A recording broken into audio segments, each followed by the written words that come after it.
Good morning. Morning.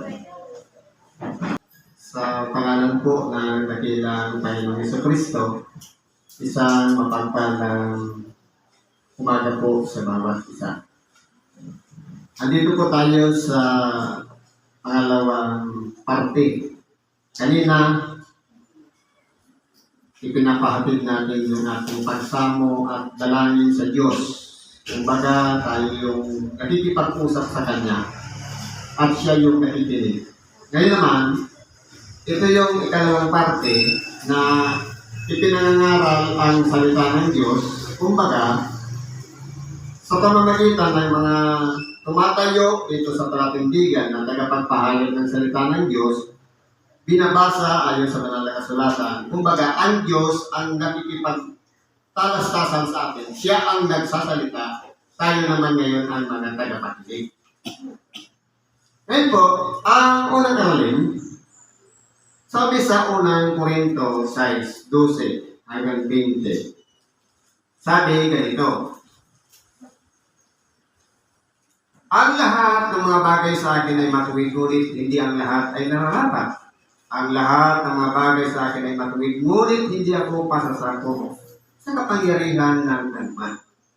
Ang mga pagkain ay sa tiyan at ang tiyan ay sa mga pagkain. Ngunit kapwa iwawasak ng Diyos yaon at ano ito. Kapwa, ang katawan ay hindi sa pakikipit, kundi sa Panginoon at ang Panginoon ay sa katawan.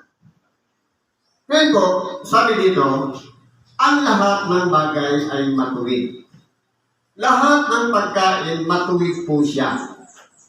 Ibig sabihin, pwedeng kainin. Lamang, hindi tayo dapat pasasakop. Kumbaga, nakikita na natin, nararamdaman na natin sa ating sarili, na kapag kinakain natin ang pagkain na yan, sumasama ang pakiramdam natin. Tayo na po ang magpapasya kung kakainin pa natin yan o hindi. Halimbawa, kumain ka ng mga lamang dagat na may aligi, sipon. Pagkatapos tumataas ang presyo natin, nasasaliksik naman siguro natin ang ating sarili, iniiwas na tayo doon. Kumbaga, gagawin natin, magkakaroon na ng limitasyon. Para bakit po? Kasi po, para maihanda natin ang ating katawan na hindi siya masira. Kasi ang katawan ay sa Panginoon. Kaya tayo kumakain, kumukuha tayo ng lakas, sustansya sa mga kinakain natin, ipinapasok natin sa ating bibig para maging malakas ang ating katawan. Kaso ang isipan natin, kumakain tayo para mayroon tayong lakas na makapagtrabaho. Ang sabi, ang katawan ay sa Panginoon para gamitin ng Diyos. Sabi niya, magagawa ng Diyos na kayo pasaganain upang may maitulong sa mga nangangailangan sa makatuwid. Kung tayo po'y nananagana sa pamamagitan ng maayos na katawan, meron tayong magagawa pang mailimos sa ating kapwa, maitulong sa ating kapwa. At itong katawan natin na ito, magagamit natin sa pagbibigay ng mga aral, pagbibigay ng payo, at pagtutuwid sa kapwa. Sapagkat dito po sa ibabaw ng sanlibutan, nabuhay tayo hindi sa sarili, kundi ayon sa kalooban ng Diyos na ibigin ang ating kapwa. Katulad ng pag-ibig natin sa ating sarili. Kaya, kung tayo po'y nagpapakita ng kabutihan sa kapwa, ibig sabihin, yun din yung trato natin sa ating sarili. Katulad ng pag-ibig natin sa ating sarili. Kaya kung pabaya tayo sa ating sarili, pagkain na lang, nalilipasan pa ng gutom, mas lalo na siguro sa kapwa. Pabaya din tayo na mahabag sa kapwa. Kasi sa sarili pa lang, hindi na natin madisiplina kung ano-anong pinagain. Siguro, ang ginagawa din natin sa ating kapwa. Sabi nga, ang katawan natin sa Panginoon, wala ring kwenta. Kaya, palagi natin iisipin na itong katawan dapat kasangkapanin ng Diyos para may maitulong tayo sa ating kapwa. Salat man tayo sa salapi. Magaling naman tayo magpayo o mag-advise. Tulong pa rin yan sa kapwa. Ang mahalaga, meron tayong ginawa sa ating kapwa sa pamamagitan ng katawan ito ibinigay sa atin ng Diyos. Na pinakailangan, pinapalakas natin sa pamamagitan ng sustansyang pinakikinabangan natin sa ating katawan. Ano ba sabi dito? At muling binuhay ng Diyos ang Panginoon at muling bumuhay naman tayo sa pamamagitan ng kanyang kapangyarihan. Hindi ba gaano nyo nalalaman na inyong katawan ay mga sangkap ni Kristo? Kukunin ko baga ang mga sangkap ni Kristo at gagawin kong mga sangkap ng isang patutok? Huwag nawang mangyari. Sa magatuwi, dito po ipinapahayag na binuhay ng Diyos. Muling binuhay ng Diyos ang Panginoon. Ngayon, naalala natin yung mahal na araw, tapos yung Easter Sunday, na binuhay ng Diyos ang ating dakilang Panginoon. Ito po ay ipinapahayag dito na habang tayo po ay nasa makalamantang tuntunin sa buhay. Sa pamamagitan ng pagkilala natin kay Kristo, dapat maging isang bagong buhay na rin tayo sa harapan niya.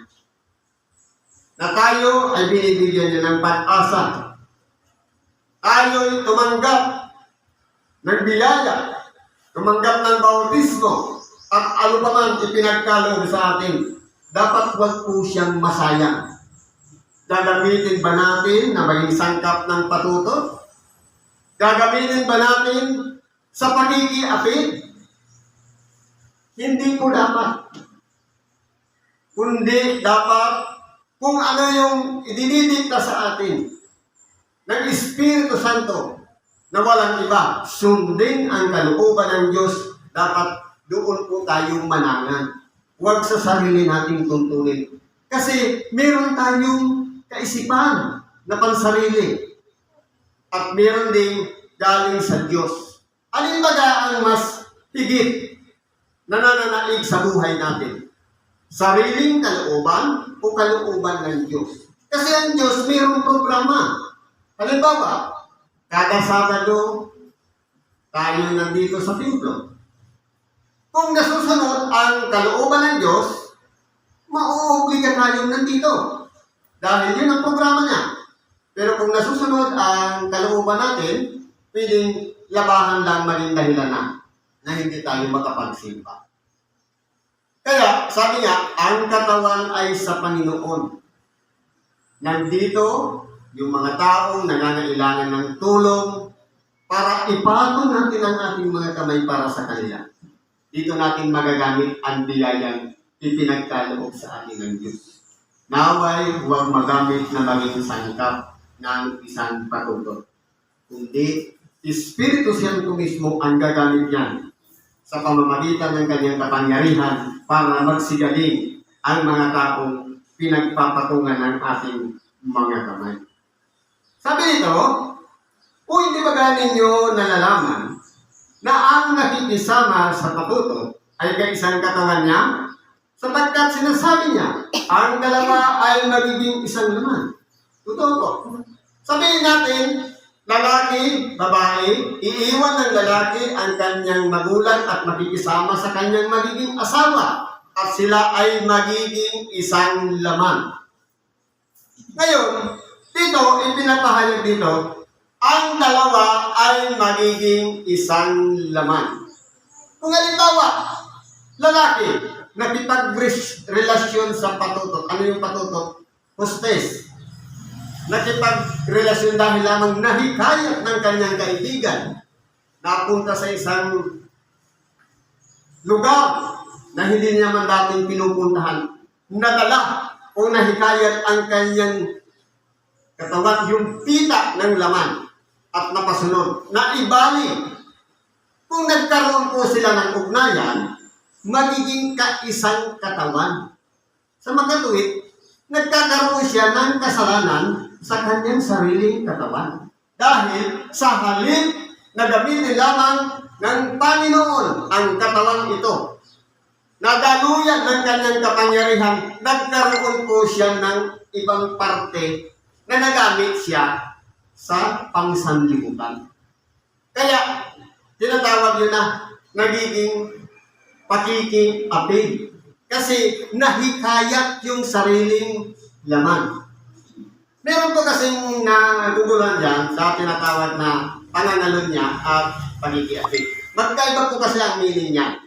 Halimbawa, lalaki, babae, mag-asawa, pag ang lalaki nakipagrelasyon sa iba, ang tawag doon, pangangalon niya. Kapag doon sa dalawang mag-asawa na yun, merong isang nanligaw sa isa doon, nagkakasala ngayon doon, ang isa doon ng pakiki-apid. Kasi tali sila sa dalawa. Ibig sabihin, ang ginawa ng isang laman o mag-asawa na nahikayat siya at nagipagrelasyon pa sa iba, siya ang nagkasala ng pangangalon niya.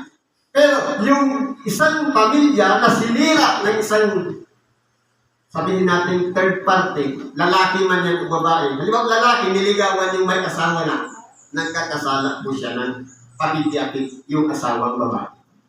Ganun po ang ibig sabihin nun. Ginawa sa labas at nangyari sa loob. Kaya kung halimbawa, ang ating katawan ay sa Panginoon. Nakapokus tayo sa programa niya. At ngayon, dahil lang sa imbitasyon na isama sa isang patuto, nagkakasala siya sa kanyang sarili katawan. Ang tawag ng kasalanan niya, pakiki-apid. Kasi, kumbaga, meron tayong unity sa Espiritu Santo kay Kristo na dapat itong katawan lang natin, gamitin natin para luwalhatiin ang Diyos. Kaso, pumasok sa atin ang problema. At tayo yung nadala, kaya tayo po ay nagkasala ng pakiki-apid. Yung kanina sinabi ko halimbawa, pumitin tayo tuwing Sabado nandito, tapos naging dahilan lang yung labahan, hindi tayo nakadako sa templo, tayo ngayon ang nagkaroon ng pangangalon niya. Kasi may kaagaw ngayon ng Diyos na sa halip na ipukos lang na natin ang ating sarili, tuwing Sabado nandito tayo para makinig ng Ebanghelyo, ang nangyari, nagdala tayo, nahikaya tayo, at tayo pa mismo ang gumawa ng pasya. Kaya pangangalon niya po yun. Yung pakiki-apid naman, okay na okay yung samahan. Okay na okay yung sitwasyon. Na kaisa natin ang Espiritu ng dakilang Panginoon, pagkatapos, kumbaga humanap pa tayo ng isa pa. Kaya po tayo nagkakasala ngayon ng pakiki-apid. O hindi ba ganyan yung nalalaman ang inyong katawan ay templo ng Espiritu Santo na nasa inyo? Dapat po yun ang malaman natin. Na ang ating katawan ay templo ng Espiritu Santo. Diyan po nananahan sa ating buong pagkatao. Umuudyok sa ating pag-iisip at nadadama natin yan sapagkat ipinapakita natin ang pag-ibig natin sa ating kapwa. Kapag ang isang tao dati iba ang ginagawa, hindi kabutihan, hindi nakalulugod sa Diyos, at nabago, ang nagbabantay po doon yung Espiritu Santong nananahan doon upang hindi na makabalik sa dati niyang kalagayan. Kaya nagiging templo ng Espiritu Santo. Kung dati noon, kahit Biblia, hindi naman lang yung mahawakan, kahit simbahan, hindi niya malaguan. Pero ngayon, dahil sa Espiritu Santo, ito po yung nangangalaga para manatili tayo sa pagsunod sa kalooban ng dakilang Panginoon. Kaya minsan, hindi na maihiwalay yung banal na kasulatan sa Kanya. Palagi niyang daladala, lumalabas sa Kanyang bibig, puro mabubuti, galing sa salita ng Diyos, dahil po yan sa Espiritu Santong nataluklok po yan, na tayo yung ginagawang templo niya. Sapagkat kayo'y binili sa halaga, luwalhatiin nga ninyo ng inyong katawan ang Diyos. Tayo po ay binili.